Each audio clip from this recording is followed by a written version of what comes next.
Hello everyone, I am Neil Borate, Deputy Editor at Mint.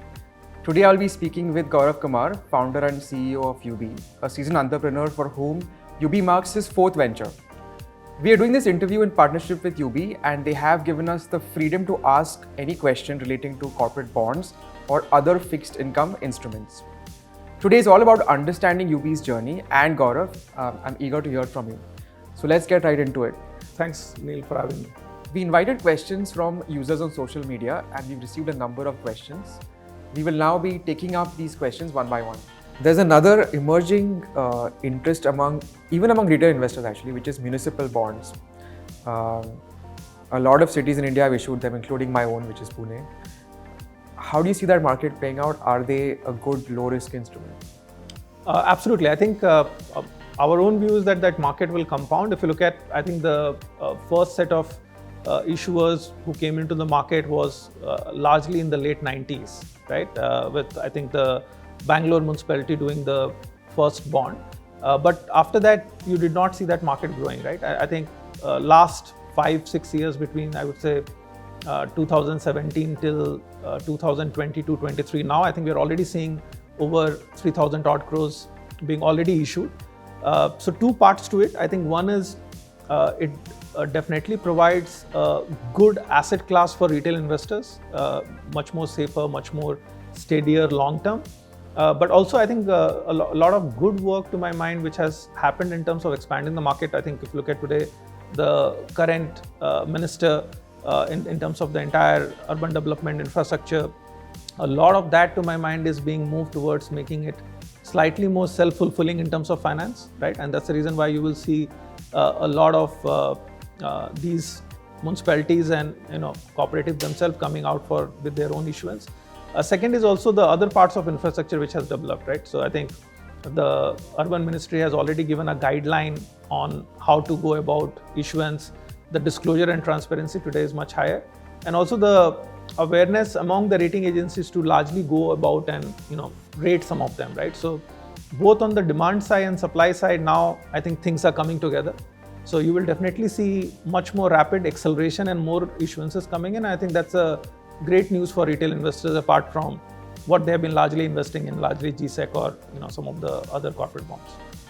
And is this supply available? Like if I were to go on UB and search for municipal bonds, or is there enough quantity of them being traded in the market? Currently, no. But as you see more and more issuers coming in, hopefully we will start getting more of this kind of supply available for large retail investors. But currently, most of them would be held by institutional investors, right? And much more hold to maturity, right? And I think that's one big area where, unless and until retail investors come in, you won't find that depth of kind of secondary markets also being there, because most of the bonds today you see is largely hold to maturity. So let's talk about mutual funds. A lot of people are used to buying bonds through mutual funds. How does that compare with direct bond buying now, especially post-budget? I think today, if you look at a lot of benefit of direct buying will also start flowing in. I think two sides to it. I think if you're buying in through mutual funds, you're largely also going through an overall asset manager, and you're largely relying on their own overall approach to investment. So, direct or indirect advice in terms of what is being really managed as far as portfolio is concerned. But if you're investing direct, I think you're also kind of saving on what is to my mind, the real commission, right? Or the portfolio management fees, which you will have to go through, because now on like-to-like basis, there is no tax benefit, whether you are investing through a corporate bond fund or you are directly investing into the market. I think long-term view, if you look at our view is that as far as corporate bond investment is concerned, it will start directly, moving in because of either the B2B2C channel actively playing that role, and second is also getting B2C participants to actually come and invest, right? So I think that, to my mind, is how it will play out. And there's also the tax advantage that, with some bonds, if you have held for more than 1 year, and you do sell them, if they're listed, then you pay 10%. Absolutely. People are very used to doing SIPs in stocks. Can you do an SIP in bonds?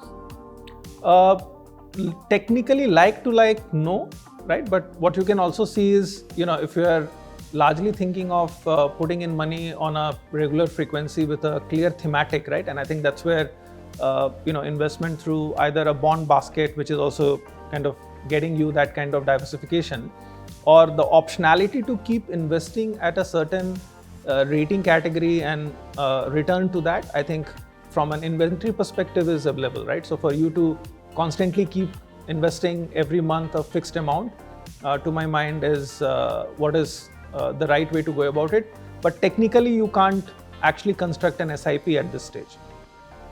Are you thinking of building that infrastructure out where you kind of enable somebody to click of a button, have a set amount put into a specified bond basket? That's correct. We are actually doing that. So today what you're seeing is two interesting products. One is the bond basket, where with one click you are able to settle all the bonds at the back end, right? So you don't have to individually go out and buy those bonds. So I think the bond basket in that sense is also giving you diversification and is also giving you that ease of settlement. The second is kind of mimicking and reconstructing the overall SIP product, right? So once you have given us a base theme on how much you want to invest every month, what is the risk and return profile you want to invest, it will constantly keep giving you that optionality. All right, folks, thank you so much for joining us. We had a very deep, insightful conversation with Gaurav. Gaurav, it was a pleasure having you here. Thanks a lot, Neil, for having me. Thank you.